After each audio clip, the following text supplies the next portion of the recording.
Morning guys. सुबह के बज गया 5:38 और रात में तो हम सोए भी नहीं हैं। मेरी बहन का एडमिशन कराने जा रहे थे। एडमिशन और सारा प्रोसेस तो हो गया है, मैं बता दूंगा कैसे क्या प्रोसेस हुआ था। वो हम लोग जैसे ही उसके ऑफिस पहुंचेंगे उसके पहले का सारा प्रोसेस मैं आपको बता दूंगा। तो अभी निकल चुके हैं। ट्रेन अपने टाइम पे थी, शायद 10 मिनट लेट थी। तो हम लोग ट्रेन पकड़े, हम सफ़र express. Again I am travelling in that. और इसका एक्सपीरियंस लास्ट में मुझे अच्छा ही लगा था, जिस तरीके से इसके फेयर थे और फैसिलिटीज़ इन्होंने प्रोवाइड किया था। और बात करें इस बार लिनेन की एंड एकोमोडेशन दे प्रोवाइड, तो इस बार हमें शायद कंबल और बिछाने के लिए कोई बेडशीट और चादर नहीं मिलने वाली है। But okay, we will adjust somehow. We have already taken some seats for us. और थोड़ी नर्वस थी मेरी बहन की यार, वहाँ पे जाके कैसे करना है वो सब, तो उसको थोड़ा बताया नहीं। थोड़ा सा तो रहता है कि यार बहुत दिन बाद कोई घर से बाहर जा रहा है तो थोड़ा अजीब सा मायूसियत छाया ही रहता है। तो कोई नहीं, this time will and up one day. तो अभी के लिए तो कुछ नहीं, आगे बढ़ते हैं, आगे की जर्नी देखते हैं। देखो, जब मैं पहले जाता था तो ट्रेन एक ही चलती थी, that was Kota Patna express. बहुत ही गंदी ट्रेन थी। मेरी खुद का एक्सपीरियंस पूछो तो बहुत गलत था। एक बार तो मैं 15 घंटे उस ट्रेन में मैं डिले करके पहुंचा था। तो अब तो चीज़ें बढ़ रही हैं। वैसे भी कोई नहीं, एक ही ट्रेन जो है और ऐड किया है इन्होंने, और ये है बाबतपुर। दिस थिंग एयरपोर्ट पहले आ जाता है, आई हैव टू से रेलवे स्टेशन, क्योंकि बाबतपुर में ही वाराणसी का एयरपोर्ट है, लाल बहादुर शास्त्री एयरपोर्ट।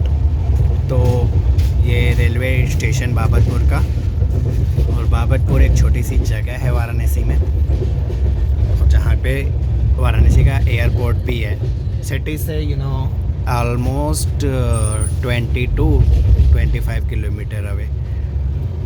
कोई नहीं गाइस, चलते हैं आगे, मिलाते हैं आपको जगहों पे और जाके देखते हैं कोटा के नज़ारे कितना बदल गया है। आई कंपेयर दैट कि क्या क्या चीज़ें थी क्या नहीं थी, तो वो सब चीज़ें समझ में आएंगी।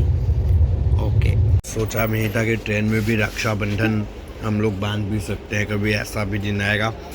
तो यहाँ पे श्रेया की रक्षाबंधन रह गई थी, तो ये आगे वाली रक्षाबंधन जो है श्रेया बांध रही है, और इसके पहले की सारी जो रक्षाबंधन है वो पहले ही सिस्टर्स ने पहले ही बांध रखी थी। श्रेया का बच्चा था तो श्रेया अपना यहीं पे ख़त्म कर रही है।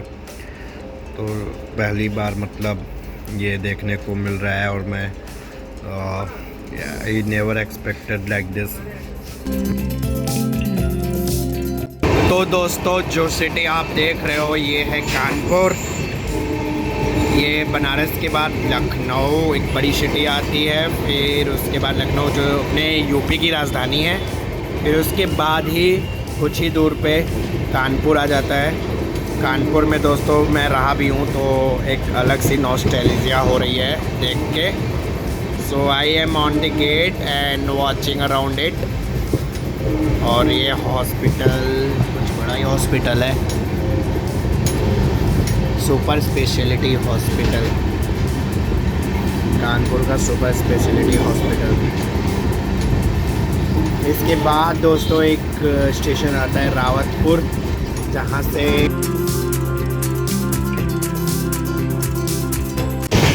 ऊपर जो ब्रिज दिख रही है ये कानपुर मेट्रो की ब्रिज है। कानपुर मेट्रो का काम यहाँ पे बहुत ही ज़ोर शोर से चल रहा है, और कुछ स्टेशंस भी बन चुके हैं और मेट्रो भी दौड़ाई जा रही है। तो जब मैं था, और ये डोमिनोज यहाँ पे देख सकते हो, तो ये सारी चीज़ें, बहुत सारी चीज़ें नहीं थी, अब जाके डेवलप हुई है। तो एक अलग ही नज़रिया देखने को मिल रहा है मेरे को।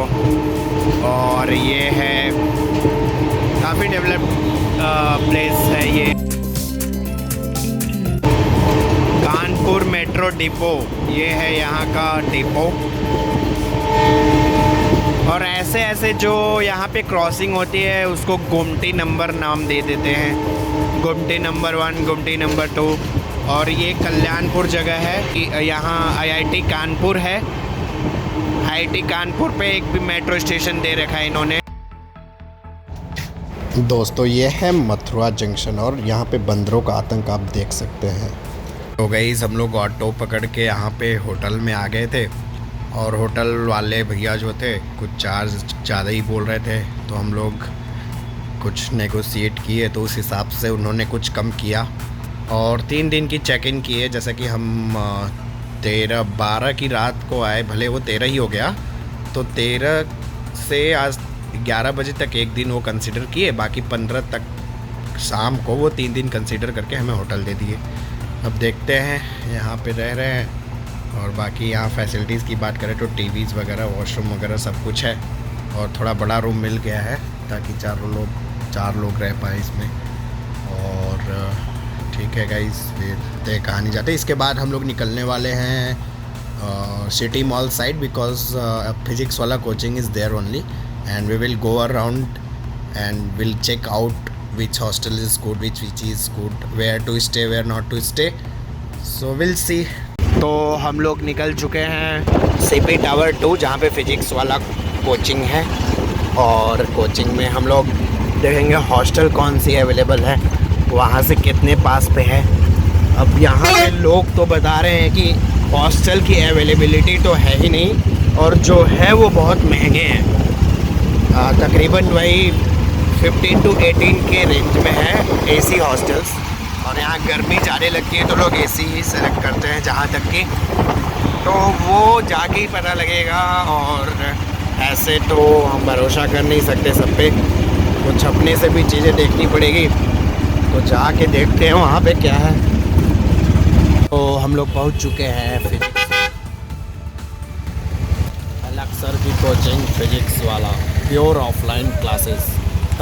तो ये है फिजिक्स वाला की मेन बिल्डिंग। हम लोग जाएंगे रिसेप्शन पे, कुछ काम है और पता करेंगे हॉस्टल वगैरह के लिए यहीं से। अकोमोडेशन तो चाहिए, देखता हूँ कैसे मिलेगा।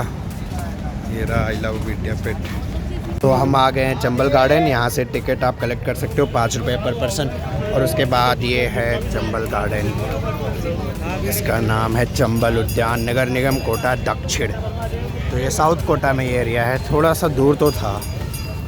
चलिए फिर अंदर देखते हैं क्या है। तो मैं आ गया अंदर। टिकट वाले काउंटर वाले भैया तो मज़े हैं उनके ही, अलग से ही एक कैंडी पकड़ा देते हैं। आओ नहीं मशीन पर। अब ये मशीन के लिए बुला रहे हैं अंकल।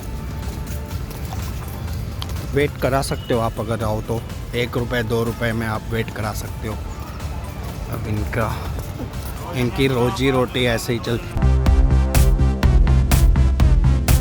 तो दोस्तों काफ़ी मशक्क़त के बाद हमने हॉस्टल पा ही लिया था और 16,000 रुपये पर मंथ के चार्ज से AC हॉस्टल मिला। तो चंबल गार्डन में हम प्रवेश कर गए हैं और चंबल गार्डन में अब ये आगे में चंबल नदी है और वहाँ तक जाने के लिए इस हैंगिंग ब्रिज से जाना पड़ेगा, जो एक छोटा सा हैंगिंग ब्रिज यहाँ बना रखा है। चलिए फिर आगे देखते हैं क्या है। थका हुआ महसूस कर रहा हूँ मैं भी, क्योंकि सुबह से ही हॉस्टल वाले काम थे, फिर हॉस्टल वाले काम के बाद ये सारा। तो दोस्तों मैं बता दूँ, ये मैं दूसरी बार इस चंबल गार्डन में आया था। पहली बार मैं अपने एक दोस्त के साथ आया था। मेरे को लगा ये दृश्य मैं देख नहीं पाऊँगा, बट ये आप देख सकते हो। It's shining water, reflection of sun you could सी।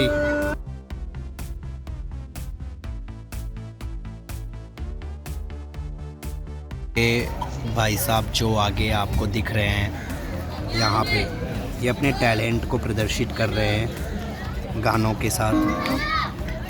और एक स्पीकर और मोबाइल इन्होंने ले रखा है और लोग जिनका मन जो हो सके वो उनको दे सकते हैं पैसों के थ्रू, फ़ोन पे, गूगल पे, व्हाट्सएवर।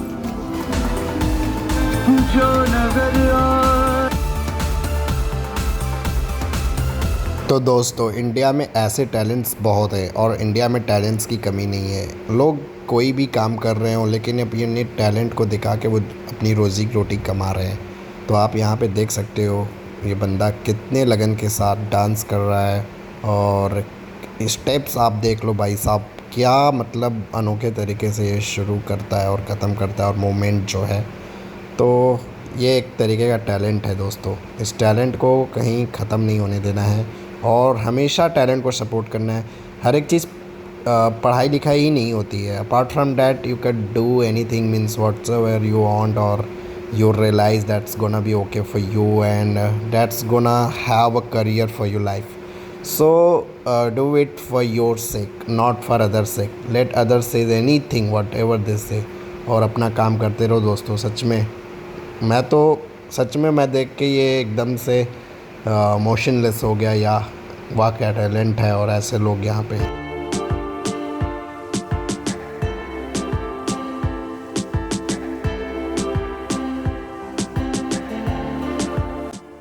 तो दोस्तों ये है चंबल गार्डन का ब्यूटीफुल सनसेट।